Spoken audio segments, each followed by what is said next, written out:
Welcome everybody to another episode of Found Purpose. I'm your host, Cortland Fields. Let's get into it. Welcome to another episode of Found Purpose. This is your boy, Cortland Fields. I'm with my brother, Keenan. Let's get into it. So we in high school. We graduate from high school. Remember that, right? Yeah.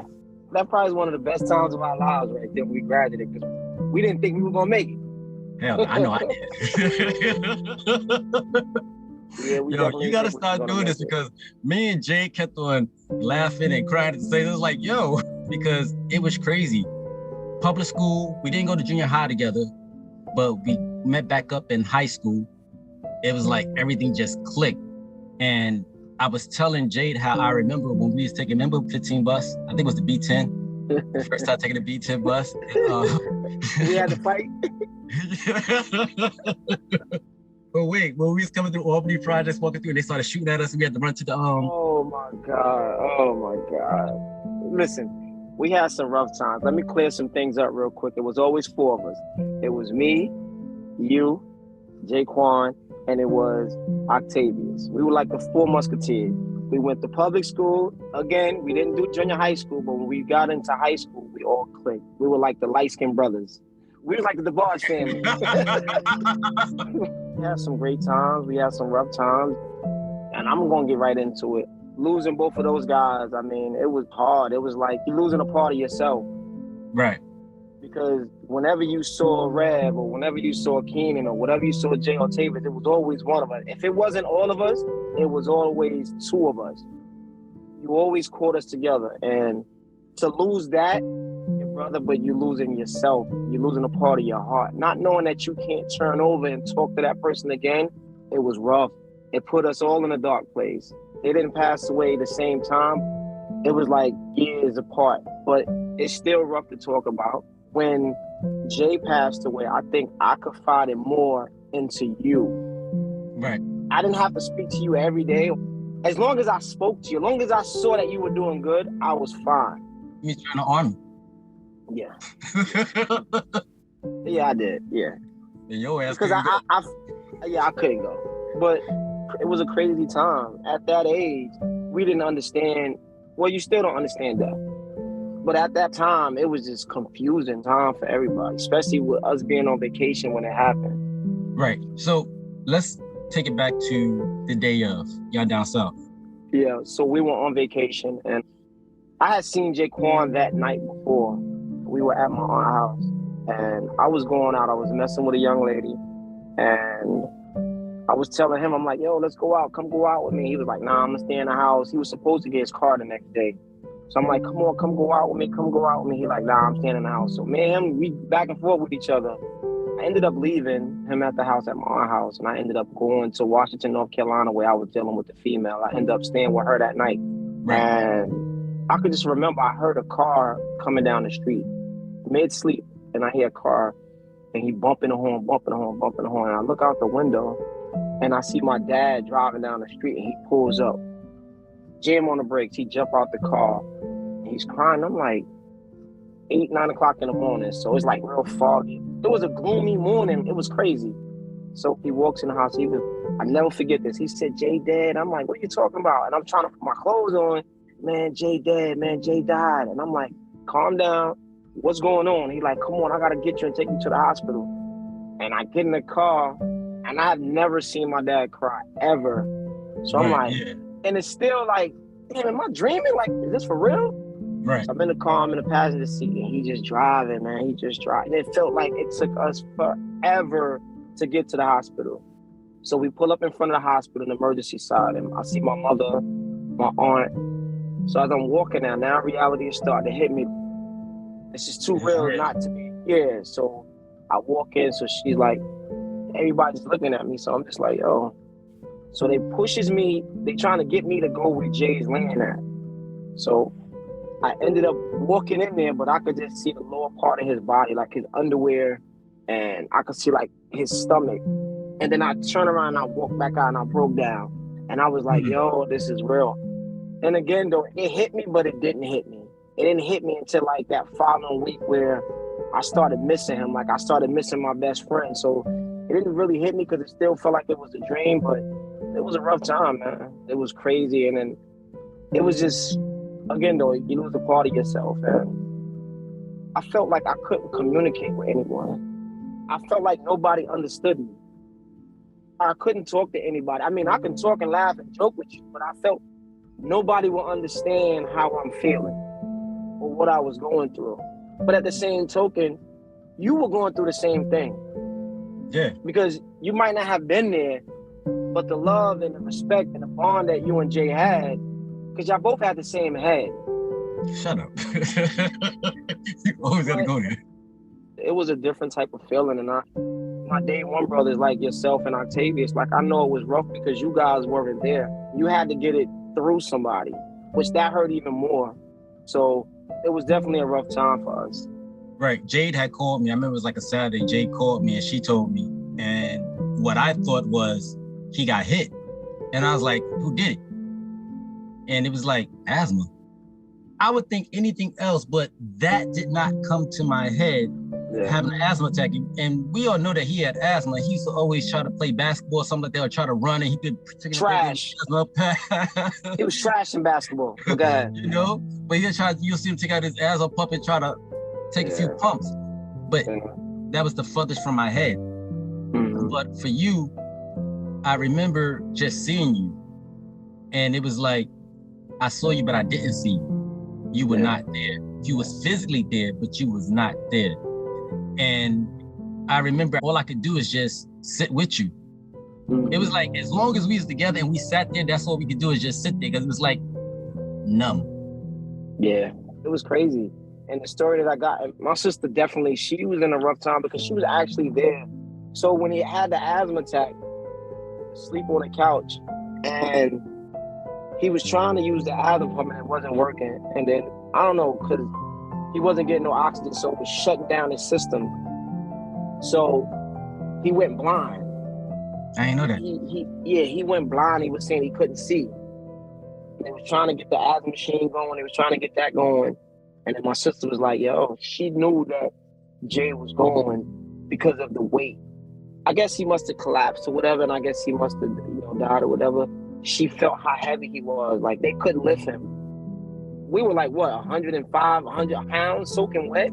I mean, so she kind of knew it. My sister was destroyed for a while, man. She was no good, man. And I remember that, man. I remember as I got older, I understood more, like, to see your sibling, someone you raised, and you look at them as, because our sisters were a lot older than us. Yeah, definitely. So they kind of raised us as kids. So it's like you're losing a kid, not a younger sibling, but a kid, one of your children. Right. So my sister was destroyed for a while, man. She was bad for a while, man. And I know you could never get over it. How do you get past the day-to-day of knowing somebody that was there for, let's see, that's like 18 years of your life? Yeah. Right? Mm-hmm. Mm-hmm. And then it's birthdays, holidays. How did you find yourself getting through it? You got to communicate. I think it's bundled up inside you. You have to find somebody to talk to. Right. I don't care if it's your mother. I don't care if it's your father, your sister, your brother, your girlfriend, your boyfriend. Find somebody to talk to, because that pressure off your shoulders, because you're getting it out. So I was 18. I think I met Doris. So 2 years I was destroyed. So 2 years I was going through a hard time, rough time. It was a rough time for me. And I met my wife. Right. It was more than I had my kids. So that kind of took a lot of pressure from me because I was more focused on them. Right. So, but I feel like as a young people and older people, man, don't be embarrassed to ask for help. So when his birthday come around, what do you do for it? Well, we used to do the basketball tournaments in North Carolina. We used to do the cookouts. We used to have T-shirts and stuff made up. We used to do that. But then that gets old to me. To me, it gets old. I mean, then it's like, that's like, yeah, I'm up there. You really don't want that no more. You know what I'm saying? You rather just have a dinner. It gets old. I mean, people deal with things differently. But again, though, I do stress that communicate. Find you something. Find you someone to talk to. Because people might not understand it unless you talk about it. Exactly. So yeah, I stress that. So now we got hit with this blow. Mm-hmm. Losing Jaquan. Mm-hmm. I think it's like a year later. almost 2 years later. And we hear Octavius got shot in the back. Mm-hmm. That's another blow that we didn't see. That's a crazy situation because the guy who actually did it, I went to school with him. And again, though, it was a dark time again, you know, and I met my wife around that time and just communicating with her. And again, it's like losing another sibling, knowing what we've been through, the bond that we had, man. We used to share potato chips together. We shared chicken patties together from the corner store. Heroes. So, heroes. You lose that. I lost myself. You know, I lost myself knowing that I lost another brother. But when we lost Tavius, so he had a daughter, Yes. Octavia. Mm-hmm. He had a daughter, Octavia. I just spoke to her. She called me yesterday, actually. Yesterday was her birthday. She called me for her birthday. And she looked just like Tavius. She looked exactly like Tavius. It was just a rough time. And every time I see her, it's like, damn. Because Octavius never saw Octavia. Never. Right. Never. He never saw her. And that was a rough time because she'd never know who her dad is. And that's the same thing with Jake Warner. They don't know who their dad is. They can't relate to having a father. You could just feed them with memories. And Feed pictures. them with memories Yeah. and pictures. You know? I remember with Octavius, I just seen him that day. And I was going to work. And he said he's going to go to the corner. And then just like that, it feels like it happened back to back because it was just too soon. Yeah. And this crazy memories that I have is like in high school, it's like when we did stuff, it's like, remember those 50-cent chicken wings? Yeah. We are some cheap people. There you go. It's like There you get go. the chicken wings, you get the French fries. No, but the crazy part about all of this is we had struggle meals, and Octavius would always have money, but never spend money. The cheapest Never. one. The cheapest one. Oh my God. And this was his favorite line. You look like Rod Stewart. Who? I used to be like, who the fuck is Rod Stewart? Like, who the fuck, yo, like, who the fuck is Rod Stewart, motherfucker? Again, though, the good times we had, man. Again, though, sharing heroes, chips, cookies. You was mad greedy, bro. No, y'all was greedy because y'all was wanting my food. Yeah. But you know what? Did you give it to Of course, I'm gonna give it to you. you. But look. But how I started fighting? Remember in public school? I wouldn't fight until somebody knocked my hero out my hand. Yo, bro. And listen, and it's crazy because I never remember us really arguing against each other. We might have misunderstandings, but it shit never lasts. We were literally brothers. The crazy thing is that if you had a problem with me or Octavius, we had a problem with each other. One of us would go back and be like, what happened? And we listened and they like, y'all gotta go fix this. It was mainly you though, the mediator. It was mainly you were the mediator. The school felt it.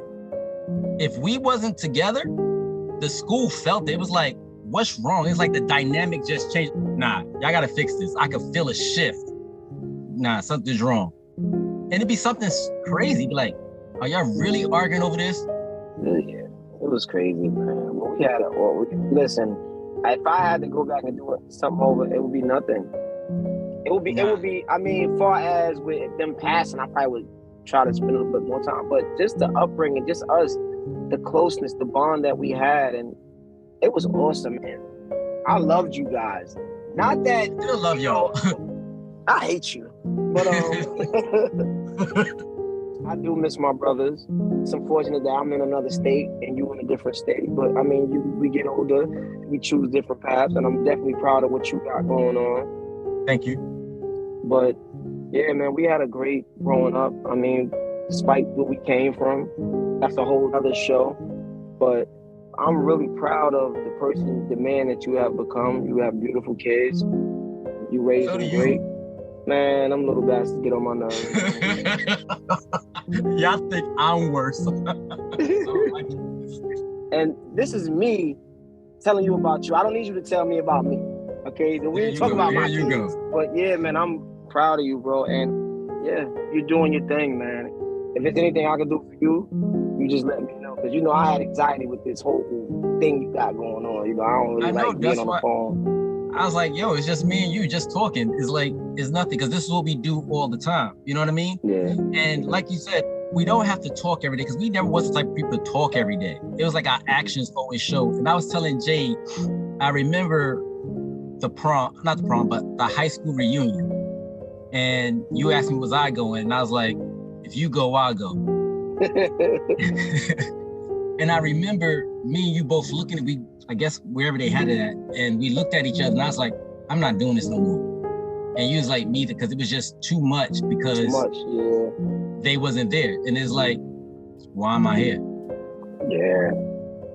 I still see like people that we went to school or whatever, but it's still gloomy for me. Yeah. It makes you think about all the time. Then you start thinking about TV, you start thinking about Jay, and it's like, damn, like you be glad to see them. I'll be glad to see the people that, that we went to high school with or public school with, and it's like, damn, it brings back memories. But again, though, if you're in a dark time and you're going through some things, and I stress this to any and everybody, find someone to talk to. If you can't talk to a family member, find a professional. Find somebody to talk to. You need to get that up off your shoulders. Everybody needs someone. So another person that I didn't realize I was going to bring up until just now, and it kind of like took me back, because that was my little songbird, Cecilia. Oh man, yeah, that's another one. And it was like, she was part of the Robeson clique. She was like part of the Robeson girl, you know what I mean? It's like homeroom. Me and her would always sing Motown, and she was just so it was the laugh. Alive. It was the laugh for me. The laugh was awesome. And when she wanted you, she'd scream your name. She'd be, Keenan, Brad. That's Sassy. There ain't nobody but Sassy. You know what I mean? So just remembering them, just doing this right here, and remembering and just dedicating this episode and everything to them. I appreciate you doing this, because I know how difficult it is for me because I really don't want to talk about them. I do like talk about them, but it hurts because I know I can never see them again. You know what I mean? Yeah, but you have to talk about it, brother. You have the best platform in the world right here. What you're doing right now, this is the best way to get it out and for people to talk about what they go through. And then you have people who chime in who have answers. You know what I'm saying? Like, it is just going to be me and you talking right now, but I don't know how many people you got listening or how many people going to listen. And it's like, okay. We're growing, brother. We're growing. Yeah. We're growing. Yeah. And that's the thing. And that's why I appreciate, because people don't know how it is, or are probably going through something where they lost somebody close, and it's hard to move without them. And I think you are the best person to talk about that and say, you know what? And if you had to tell somebody that was going through similar situations that we are going through, what would be the best advice? I know you said it before, like talk to people, get it out and everything else, but for their own personal comfort when no one's around, the lights are out and you there with your thoughts. That right there is a no-go. If you're in a dark place, you need to be around people. You can't be at home alone. That's when your mind... So I had a friend also, his name was Khalif. Okay, Khalif took his life about 4 or 5 years ago. He was in a dark place, at home, by himself. That's the worst thing you can do. The word, to me, from my experience, you gotta be around people, find a hobby, go to the gym, work out. But to sit home and because your mind plays tricks on you. Your mind is your worst enemy. Your worst enemy. I would tell a person to get out. If you go to the gym, play basketball, something that's gonna keep your mind active. But if you're sitting home, you just constantly thinking, oh, what if? You don't need that. Get out, mingle, talk to people. Go to your girlfriend's house. Go out to dinner. Don't abuse drugs, because that's going to make it worse also. Exactly. That's going to make it worse also. But get out and talk to people, mingle, play basketball, play football, play checkers, get on your game. Whatever you like to do, whatever's going to keep your mind occupied to get you out of that dark place, I suggest you do it. Because again, though, your mind is your worst enemy. It could be your best friend, but it's also your worst enemy. So get out there and do what you like to do. If you like skateboarding, you like riding your bike, you like working out, do it. Do it. Stay active. Got you. Well, I appreciate you for doing this. You mean a lot to me. You Love know, you, brother. your goddaughter's graduating on the 8th from college. Yo, These kids you getting old. big, yeah. You old. You old. You old. Listen, we need to do something. Let me know. I work all the time. Like, I'm at work all the time. But if you could give me something, give me a date or something like that where we could do something, I can take the day off. It's whenever. All it takes is just a schedule and a date. You know what I mean? And Okay. we're dads. We can make them do it. Okay. Let's do it, man. Like, we all gonna do it. Your mom called me like a couple of weeks ago. She came up here. You know how I feel about your moms. But yeah, she called me. I was like, it's good to hear. It was good to hear him. Yeah. She's awesome, man. But thanks a lot for doing this. Again, I appreciate you and I love you. This is our time, folks. Remember, you can be damaged, broken, shattered. Everything is fixable. Let's start healing in the spirit, and we out. Love you, bro. Love you too. Later.